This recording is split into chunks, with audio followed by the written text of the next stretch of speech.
Hello everyone, my name is Sona and today I will discuss the effects of modernism and postmodernism on Asian art. First, I would like to start from explaining about modernism and postmodernism terms and approximate times in history when modernism and postmodernism occurred. Modernism, which took place roughly from 1860s to 1970s, was a global movement not only in art but in global society in general. In two words, I can explain this movement as artists trying to use new materials and techniques and, of course, their imagination to create something new which better reflected the reality and society. This revolutionary processes and changes gave us new approaches in art such as cubism, impressionism, post-impressionism, and etc.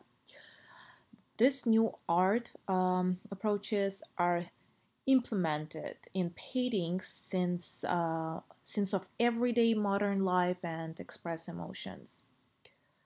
Postmodernism is a part of art movement which took place around 1960s and as mentioned in the article about postmodernism on the website tate.org.uk. The term is associated with skepticism, irony, and philosophical critiques of the concept of universal truth and objective reality. Postmodernism broke the established rules with freedom in style. However, revolutionary changes in art, Asian society, and obvious Western influence could not remove Asian identity, traditional, and cultural impact on the new modern and postmodern Asian art. Foreign influences were largely restricted before 19th century. Now, with strong entry into modern age, Western ideas are clearly seen in art. Fu Baoshi and Zheng Daqian are two well-known artists of 20th century from China. Both of them studied in Japan. Some influential artists created hybrid that reflected the cosmopolitan attitude toward art and willingness to modify inherited traditions through the incorporation of foreign idioms, and techniques. Zhang Deqian, it's a Gohua painter by the 1960s. He was also famed as a modern impressionist and expressionist painter who also became a leading connoisseur, expert, and of course, famous collector. He based his various painting styles on the first-hand study of early masterpieces. There are some examples of his work. Let me show you next slide. One of them is Children Playing Under a Pomegranate Tree by 1948 and his late work. Let me show you. And his late work, Beauty in Red Hair Kerchief. It's a kerchief with shoes, white robe, bamboos by 1980s. And his famous work, Splashed Color Landscape by 1965. Let's take a look at this landscape. After 1949, the artist had experienced the life outside of China, in places such as India, Hong Kong, Brazil, Taiwan, and California.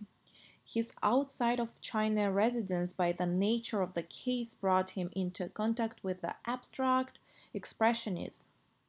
Splashed water landscape painted with intense mineral colors and broad washes of layered ink may represent his response to these Western influences. His techniques of random splashing and soaking was used by Tang Dynasty artist. However, it seems more likely that Western abstract art encouraged him to develop the Japanese technique of splashed colors, which give him effect of spontaneity of his compositions. With regards to Fu Baoshi, who was a more academic artist, his main source of learning was earlier works from reproductions and copies. He had strong feelings to his motherland, inspired by nature and landscape of his country. However, even being an academic painter, he was a leader of new Chinese painting movement. He stood out by implementing modernism, innovative brushwork, and of course for unique compositions. One of the examples of his work is Playing Wakey at the Water Pavilion, which we can see on this slide. By 1940 to 1946, this garden pavilion is supported by strong rocks next to a rushing flow. Based on inscription, this work may refer to artist's personal retreat. The inscription says the mountain studio at the foot of Mount Jingang in eastern Sichuan. Moreover, it may also be a metaphor for Chinese lasting culture. This large painting shows artists' new developed idea of new national painting style based on a fusion of Western realism and traditional brushwork. The evidence of mixing Chinese and foreign painting methods can be seen in his processing of the stream. It is outlined with dry brush, contours, and variable passages of wash and unkinked paper. This suggests the play of sunlight across the surface, which is treatment borrowed from Western watercolor techniques. On next slide, you can see sources I used. Thank you so much and stay safe.